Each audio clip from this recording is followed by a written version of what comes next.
হাসি খুশি থাকেন আর কষ্টে থাকেন। সময় তো পার হয়ে যাচ্ছে, সেকেন্ড তো চলে যাচ্ছে, কবর তো সামনে চলে আসছে, আর তো তেমন সুযোগ নাই। এই তো ছোট্টবেলায় স্কুলের জীবন, চোখটা বন্ধ করলে মনে হয় এই তো কিছুদিন আগে স্কুলে ছিলাম। এখন চোখ খুললে আয়নার সামনে দেখা যায় আপনার আমার বড় বড় দাড়ি হয়ে গিয়েছে, চুলগুলাও পাকা শুরু হয়েছে, দাড়িও পাকা শুরু হয়েছে। বয়স তো আর নাই, হায়াত তো আর নাই। আগের যুগের মানুষ হয়তো 100-150 বছর বাঁচত, এখন তো 40-50 বছর বাঁচাটাও অনেক কঠিন হয়ে যাচ্ছে। ইমানদার ভাইয়েরা, কঠিন কোনো কিছু নয় রবের বান্দার জন্য, কঠিন কোনো রাস্তা নয় নবী রাহমাতুল লিল আলামিনের উম্মতের জন্য।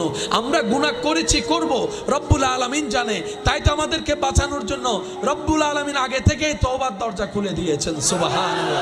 রব চাই বান্দা গুনাহ করলেও তুই তওবা করতে ভুলিস না। বান্দা তুই গুনাহ করলেও তুই ভালো কাজ করাটা ছাড়িস না। তুই তওবাটা করে আপন জায়গায় চেষ্টা করে আমলে সালেহ করার চেষ্টা কর সাধ্যমতো। তোর চেষ্টাটা যদি আমি রবের কাছে পছন্দ হয়ে যায়, আমি আল্লাহ ওই চেষ্টাটা দেখে খুশি হয়ে আমার বান্দাকে জাহান্নামী থেকে জান্নাতি করে দিতে রাজি। কারো অন্তরকে এমনভাবে আঘাত দেওয়া যাবে না যে সে অন্তরের কষ্ট সহ্য করতে না পেরে রবের দরবারে সিজদা দিয়ে চোখের পানি ফেলে ফেলে আপনার আমার বিপক্ষে নালিশ দিবে।